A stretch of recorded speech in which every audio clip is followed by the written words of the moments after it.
श्री महापुराण संहिता सतीखंड अथ चतुस्त्रिंशोऽध्यायः। दक्ष तथा देवताओं का अनेक अपशकुनों एवं उत्पात सूचक लक्षणों को देखकर भयभीत होना। ब्रह्मोवाच एवं प्रचलिते चास्मिन् वीरभद्रे गणान्विते दुष्टचिह्नानि दक्षेण दृष्टानि विबुधैरपि।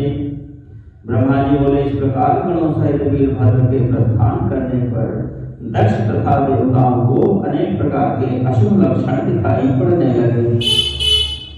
उत्पाता विद्धाश्चासन् वीरभद्रे गणान्विते त्रिविधा अपि देवर्षे यज्ञ विध्वंस सूचकाः। गणों सहित वीरभद्र के चल देने पर वहां अनेक प्रकार के उत्पात होने लगे और हे देवर्षे, यज्ञ विध्वंस की सूचना देने वाले तीनों प्रकार आध्यात्मिक, आधिदैविक और आधिभौतिक के अपशकुन होने लगे। दक्ष वामाक्षिबाहुरो विस्पन्दः समयजायत नाना कष्ट प्रदस्तात् सर्वथा शुभ सूचकः। हे तात, दक्ष की बाईं आंख, बाईं भुजा और बाईं जांघ फड़कने लगी, जो अनेक प्रकार के कष्ट देने वाली तथा सर्वथा अशुभ की सूचक थी। भूकंपः भूतत्र दक्षयावस्थले तदा दक्षोपश्यच्च मध्याह्ने नक्षत्राण्यद्भुतानि च दिशश्चासन् सुमलिनाः करगुरो भूतिवाकरः परिवेशसहस्रेण संक्रान्तश्च भयंकरः। उस समय दक्ष के यज्ञ स्थल में भूकंप उत्पन्न हो गया। दक्ष को दोपहर में अनेक अद्भुत नक्षत्र दिखने लगे, दिशाएं बदल हो गईं, सूर्य चितकबरा हो गया, सूर्य पर हजारों घेरे पड़ गए, जिससे वह भयंकर दिखाई पड़ने लगा। नक्षत्राणि पतन्ति स्म विदुदग्नि प्रभाणि च नक्षत्राणाम् अद्भुतवक्रा गतिश्चाधोमुखी तदा गृध्रा दक्षशिरः स्पृष्ट्वा समुद्भूताः सहस्रशः आसीद्गद्रपक्षच्छायैः सच्छायो यागमण्डपः। बिजली तथा अग्नि के समान दीप्तिमान तारे टूटकर गिरने लगे। नक्षत्रों की गति टेढ़ी और नीचे की ओर हो गई। हजारों गिद्ध दक्ष के सिर को छूकर उड़ने लगे और उन गिद्धों के पंखों की छाया से यज्ञ मंडप ढक गया। ववाशिरे यागभूमौ प्रोष्ठारो नेत्रकस्तदा उल्कावृष्टिर्भूतत्र श्वेतवृश्चिकसम्भवा खरावातावभूतत्र पांशुवृष्टिसमन्विताः शलभाश्च समुद्भूता विभर्ता निलकम्पिताः। यज्ञ भूमि में सियार तथा उल्लू शब्द करने लगे। आकाश मंडल से श्वेत वृक्षों की उल्कावृष्टि होने लगी। धूल की वर्षा के साथ तेज हवाएं चलने लगी और विवर्ष घूमती हुई वायु से कंपित होकर टिड्डियां सब जगह उड़ने लगी। नीतश्च पवनैरूर्ध्वं स कक्षाधुर्मण्डपः देवान् विद्धेन दक्षेण यः कृतो नूतनोद्भूतः। विमुर्दक्षादयः सर्वे तथा शोणितमद्भुतं विवेमुष्यमांसखण्डानि शशल्यानि मुहुर्मुहुः।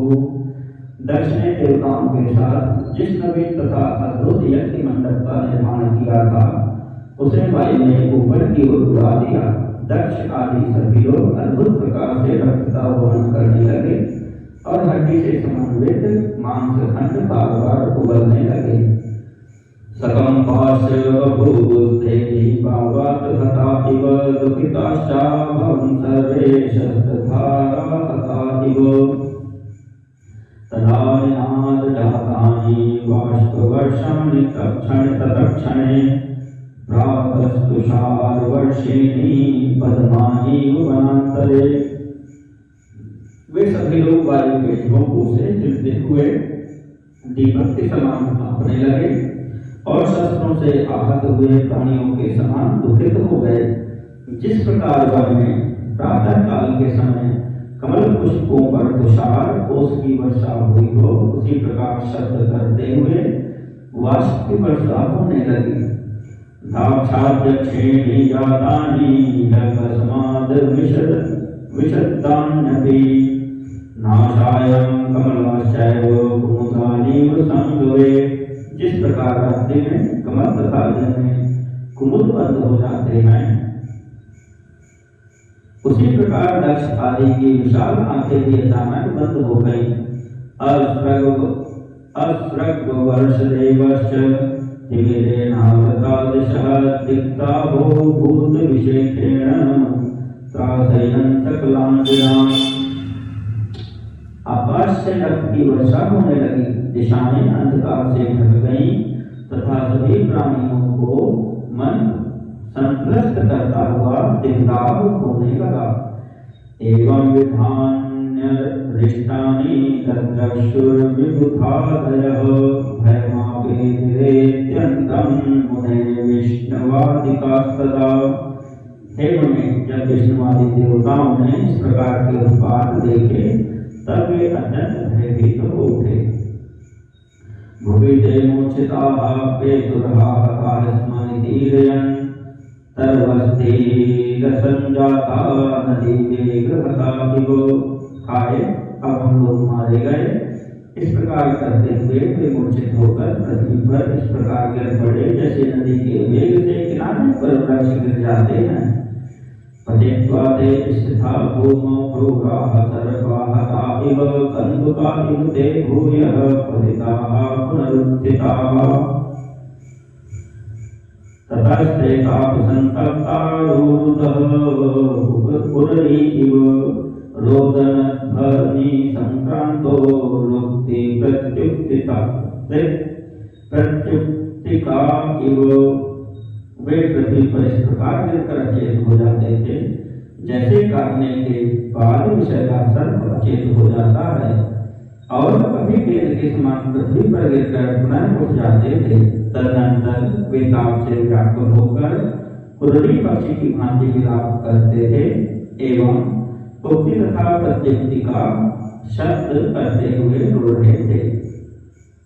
सवैकुंठास्ततः सर्वे तथा कुंठित शक्तयः स्वस्वोपकण्ठमाकण्ठं लुण्ठुः कमठा इव। उस समय विष्णु सहित सभी लोगों की शक्ति कुंठित हो गई और वे आपस में एक दूसरे के समीप कंठ पर्यंत कछुए के समान लूटने लगे। एतस्मिन्नन्तरे तत्र संजाता च शरीरवाक् प्रायत्यखिलान् देवान् दक्षं चैव विशेषतः। इसी बीच वहाँ समस्त देवताओं पर विशेषकर दक्ष को सुनाते हुए आकाशवाणी हुई।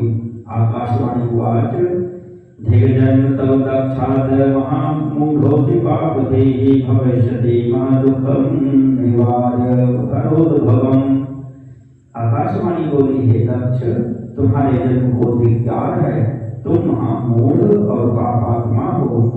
शिव जी के कारण आज तुम्हें महान दुख प्राप्त होगा जिसका निवारण नहीं हो सकता। सहायिनोत्र ये मूढ़ा तव देवादयः स्थिताः तेषामपि महद्दुःखं भविष्यति न संशयः। यहाँ जो तुम्हारे सहायक मूर्ख देवता उपस्थित हुए हैं उन्हें भी महान दुख होगा, इसमें संशय नहीं है। ब्रह्मवाच तत्सुत्वाकाशवचनं दृष्ट्वा निष्ठानि तानि च दक्षः प्रापादभयं चाति परे देवादयोऽपि। ब्रह्मा जी बोले, हे मुने, उस आकाशवाणी को सुनकर और उन उपद्रवों को देखकर दक्ष तथा अन्य देवता आदि भी अत्यंत भयभीत हो उठे।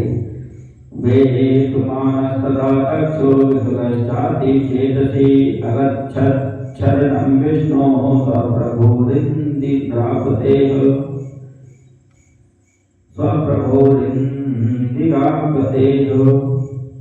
उस समय दक्ष मन ही मन अत्यंत व्याकुल हो कांपने लगे और अपने प्रभु लक्ष्मीपति भगवान विष्णु की शरण में गए।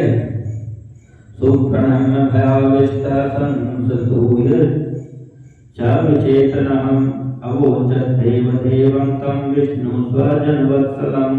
भयभीत तथा विष्णु दक्ष उन स्वजन वत्सल देवाधिदेव विष्णु को प्रणाम करके तथा उनकी स्तुति करके कहने लगे। इति श्री शिव महापुराणे द्वितीयायां रुद्र संहितायां द्वितीय सती खंडे दुःशकुन दर्शनं नाम चतुस्त्रिंशोऽध्यायः।